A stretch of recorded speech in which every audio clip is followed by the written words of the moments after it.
On a sunny afternoon in Miami, a black millionaire CEO's attempt to enjoy a quiet moment by his hotel pool turned into a confrontation that exposed prejudice and sparked a viral moment of accountability. Darius Reed, a tech mogul and philanthropist, was targeted by a group of entitled guests who didn't know who he was. What he did next not only silenced his harassers, but also ignited a nationwide conversation about respect, privilege, and the power of standing your ground. Darius Reed, 41, was a founder and CEO of Innovate Tech, a Miami-based tech company specializing in AI-driven logistics solutions. With a net worth exceeding $200 million, he had built his empire from the ground up, starting as a coder in a small apartment in Overtown. Known for his sharp intellect and quiet generosity, Darius was a fixture in Miami's business community, funding scholarships and mentoring young entrepreneurs.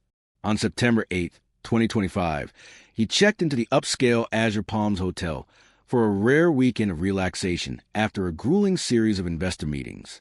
Darius was lounging by the hotel's rooftop pool, dressed in swim trunks and a t-shirt, reading a business journal on his tablet. The pool area was exclusive, reserved for premium guests, and Darius had booked a private cabana to unwind. He was alone, enjoying the rare moment of solitude, when a group of 4 white guests, 3 men and 1 woman, all in their late 20s, approached his cabana. They were loud, laughing, and clearly inebriated, carrying drinks from the poolside bar. One of the men, later identified as Ethan Caldwell, a finance bro from New York, noticed Darius and nudged his friends. "Hey, look at this guy," Ethan said, loud enough for Darius to hear. "What's he doing in our cabana? This is supposed to be VIP." Darius glanced up from his tablet, assessing the situation. He was used to microaggressions, but he preferred to de-escalate when possible. "This is my cabana," he said calmly. "I booked it through the hotel. There's plenty of space by the pool if you're looking for a spot." Ethan scoffed, his voice dripping with condescension. "Your cabana? Come on, man, you don't belong here. This is for paying guests, not. His friends laughed, egging him on. The woman, Lauren, chimed in, "Yeah, maybe you're in the wrong place. Did you wander up from the public beach?" Darius's jaw tightened, but he kept his composure. He knew exactly what they were implying, and he wasn't going to let their ignorance ruin his day. "I'm a guest here," he said evenly. "I paid for this cabana, and I'd appreciate it if you'd respect that." The group didn't back off. Ethan stepped closer, his tone aggressive. "Look, buddy, we've been coming to this hotel for years. We know how it works. You're probably some delivery guy who snuck in. Why don't you just leave before we call security?" Darius set his tablet down, his eyes locked on Ethan. He was no stranger to being underestimated. His success had been built on proving doubters wrong. But the blatant disrespect, coupled with the racial undertones, struck a nerve. Still, he remained calm, his voice steady. "I'm not going anywhere," he said. "If you have an issue, you're welcome to call security. I'll wait." The group hesitated, thrown off by Darius's confidence. Lauren pulled out her phone, smirking. "Fine, let's see what security says about this." She dialed the hotel's front desk, loudly explaining that an unauthorized person was in their cabana. Her friends stood around Darius, blocking his path, as if to intimidate him into leaving.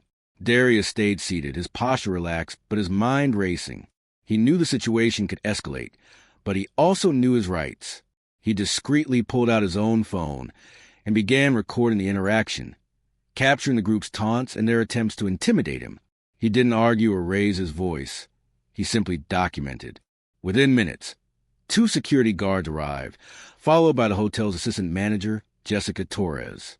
The guards, both white and in their 30s, approached Darius first, their hands on their walkie-talkies. "Sir," one of them said, "we've had a complaint about you occupying this cabana. Can you show us your reservation?" Darius nodded, still calm. "Of course," he said. He opened his email on his tablet and showed the confirmation for the cabana, booked under his name through the hotel's premium guest program. "Here's the receipt. I checked in yesterday, and this is my assigned cabana." Torres, who had been briefed by the front desk, stepped forward. She recognized Darius's name immediately. Innovate Tech was a major client of the hotel's corporate events division. Her face paled as she realized the mistake. "Mr. Reed," she said, her voice apologetic, "I'm so sorry for confusion. You're absolutely in the right place." Ethan and his friends, still standing nearby, looked confused. "Wait, what?" Ethan said, his bravado fading. "You're saying he's supposed to be here? Come on, that's ridiculous." Torres turned to the group, her tone firm. "Mr. Reed is a valued guest. You, however, are causing disturbance. I need to see your IDs and confirm your status with the hotel." The group's confidence crumbled. Lauren stammered, "We're guests, too. We've been coming here forever. This guy doesn't look like he belongs in a place like this." Darius raised an eyebrow but said nothing, letting their words hang in the air. His phone was still recording, capturing every moment. Torres, now visibly frustrated, checked the group's information and discovered they were not registered guests but had gained access to the pool through a friend's day pass. She informed them they were in violation of hotel policy and needed to leave immediately. Ethan tried to argue, his voice rising. "This is outrageous. Do you know who we are? My father's a partner at a law firm in New York. You're making a huge mistake." Darius finally spoke, his voice calm but cutting. "The mistake was yours," he said. "You assumed I didn't belong here because of how I look. You harassed me, insulted me, and tried to have me removed from a place I paid to be. That's not just a mistake. It's a problem." The group fell silent, their faces red with embarrassment. The security guards escorted them out of the pool area as other guests watched, some recording the scene on their phones. Darius turned to Torres. "I'd like to speak to the general manager," he said. "This isn't just about these people. It's about how your staff handled this. Those guards approached me first, not them. That needs to be addressed." Torres nodded, visibly shaken. "Absolutely, Mr. Reed. I'll arrange for you to meet with Ms. Henderson right away." Darius met with the general manager, Patricia Henderson, in her office later that day. He played the video he'd recorded, showing the group's harassment and the security guard's initial focus on him. Henderson was mortified, apologizing profusely and promising a full investigation. Darius wasn't interested in apologies. He wanted action. "I'm a paying guest, just like anyone else," he said. "But I was treated like an intruder because of my race. That's not acceptable. I want to know what you're going to do to make sure this doesn't happen to anyone else." Henderson outlined immediate steps. The security guards would be retrained, the hotel's guest verification process would be reviewed, and all staff would undergo mandatory diversity and inclusion training. She also offered Darius a complimentary stay and access to the hotel's VIP amenities, which he declined. "I don't want special treatment," he said. "I want equal treatment for me and every other guest who walks through your doors." Darius didn't stop there. He posted the video on social media that evening, along with a statement.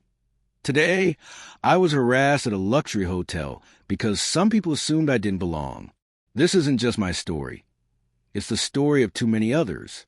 We deserve respect, not suspicion. Let's hold businesses accountable."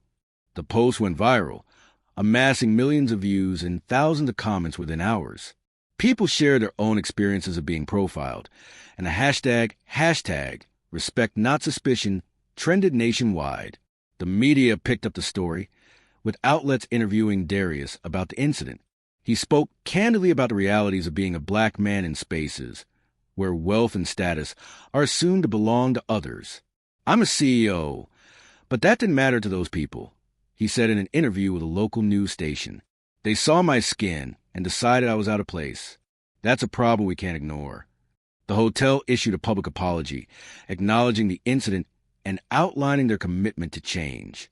The 4 guests were banned from the property, and Ethan Caldwell faced backlash when his employer, a prominent New York law firm, issued a statement distancing itself from his behavior. Community leaders reached out to Darius, inviting him to speak at events about systemic bias and the importance of accountability. Darius used the moment to amplify his philanthropy. He announced a new initiative through his nonprofit, Tech Future, to provide tech training and mentorship to Black and Latino youth in Miami. "If we want change, we have to build it," he said at a press conference. "I'm not here to tear people down. I'm here to lift others up. The incident at the Azure Palms wasn't just a confrontation. It was a turning point. It forced a luxury hotel to confront its shortcomings, sparked a public reckoning with prejudice, and showcased Darius Reed's ability to turn a moment of disrespect into a movement for change. His calm, strategic response didn't just turn the tables on his harassers.